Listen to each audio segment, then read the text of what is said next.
Foster system میں بہت سے بچے ہیں، اس لیے کہ ان کے ساتھ کسی قسم کی زیادتی ہوئی تھی اور زیادہ تر جنسی زیادتی ہوئی تھی۔ ہم نے 2015 میں لانسم ڈو رینچ ان بچوں کی ضرورتیں پوری کرنے کے لیے قائم کیا گیا جن کا استحصال کیا گیا اور جن کے ساتھ زیادتی کی گئی۔ میرا اپنا درد اس کے قیام کا سبب بنا۔ رینچ ہر ہفتے بچوں کی میزبانی کرتا اور 150 بڑے ان کو دیکھ بھال کرنے آتے، جو تقریباً سب رضاکار ہوتے۔ جیرٹ نے بتایا، ضرورتیں جذباتی، دماغی، بعض اوقات جسمانی بہت شدید ہیں۔ رینچ کے رضاکار آزادانہ طور پر بچوں کی مدد کرتے ہیں اور ان کی دیکھ بھال کرتے ہیں۔ ہم بچوں کے ساتھ عزت سے پیش آتے ہیں اور انہیں محبت دیتے ہیں اور بدلے میں کچھ بھی نہیں چاہتے۔ ان میں سے زیادہ تر بچوں کو اگر اس سے پہلے محبت ملی تو اس کے پیچھے کوئی غرض تھی، ہماری کوئی غرض نہیں ہوتی۔ ہر بچے کو انفرادی طور پر وقت اور توجہ دینے سے ایک ہفتے کے اندر ہی بہتری آنے لگتی ہے۔ رینچ نے اتنی کامیابی سے بچوں کی مدد کی کہ ان کے لیے مزید کیمپ قائم کرنا ممکن ہو گیا ہے۔ چنانچہ اب 5 مختلف جگہ یہ کام ہو رہا ہے۔ جیرٹ نے جو تکلیف سہی، جو خواب دیکھا اور جو سبق سیکھے، ان کا استعمال اس نے یوں کیا کہ اپنے اندر امید کی ایک شمع روشن کر لی کہ وہ حالات کو بدلے گا۔ پھر اس نے دوسروں کو کہا کہ وہ اس کا ساتھ دیں اور پھر جو کچھ اسے ملا اس کی وجہ سے اسے حوصلہ ملا کہ لانسم ڈو رینچ قائم کرے۔ وہ ایک ایک بچے پر محنت کر کے اپنی دنیا بدل رہا ہے۔ جیرٹ کا کہنا ہے، جب آپ کا ماضی، آپ کا قرب اور آپ کا جذبہ آپس میں مل جاتے ہیں تو آپ کی زندگی کا بہت پیارا مقصد نظر آ جاتا ہے۔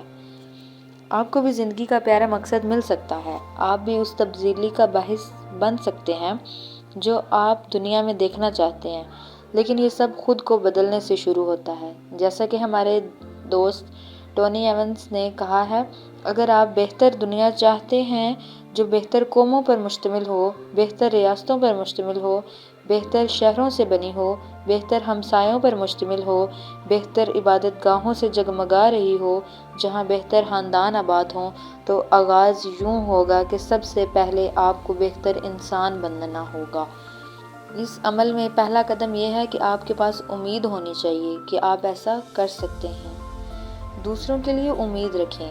آپ خود میں جو تبدیلیاں لائیں گے ان کی وجہ سے آپ میں یہ اعتماد اور یقین پیدا ہوگا کہ آپ دوسروں کی مدد کر سکتے ہیں۔ آپ وہ بن سکتے ہیں جسے ہم ہوپ ہیلپر کہتے ہیں۔ یس، یو آر ہوپ ہیلپر۔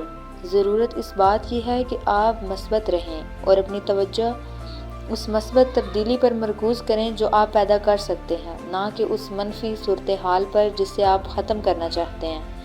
امید ہمیں بہتری کی طرف لے جا سکتی ہے اور دوسروں کو بھی ہمارے ساتھ جوڑ سکتی ہے۔ تبدیلی کے لیے ہمیں وہ مثبت اپروچ پسند ہے جو نان پروفٹ رفاہی ادارے چانڈلر فاؤنڈیشن نے حالات میں بہتری کے لیے اپنائی ہے۔ انہیں یقین ہے کہ غربت کے خاتمے پر توجہ مرکوز کرنے کے بجائے ہمیں خوشحالی کی طرف بڑھنا چاہیے۔ کیسے؟ وہ کہتے ہیں، تبدیلی اوپر سے نیچے بھی آتی ہے اور نیچے سے اوپر بھی۔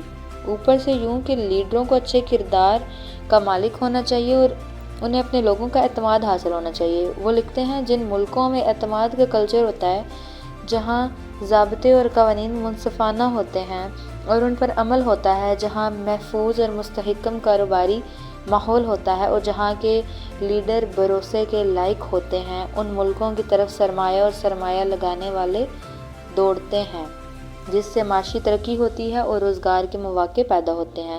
نیچے سے تبدیلی یوں آتی ہے کہ لوگوں کے خواب، ان کے یقین، ان کی بنیادی اقدار اور ان کی مہارتیں انہیں اس قابل بناتی ہیں کہ وہ سماج کی سیڑھی چڑھتے ہوئے مڈل کلاس میں پہنچ جائیں، جسے وہ بڑی خوشحالی کا انجن روم کہتے ہیں۔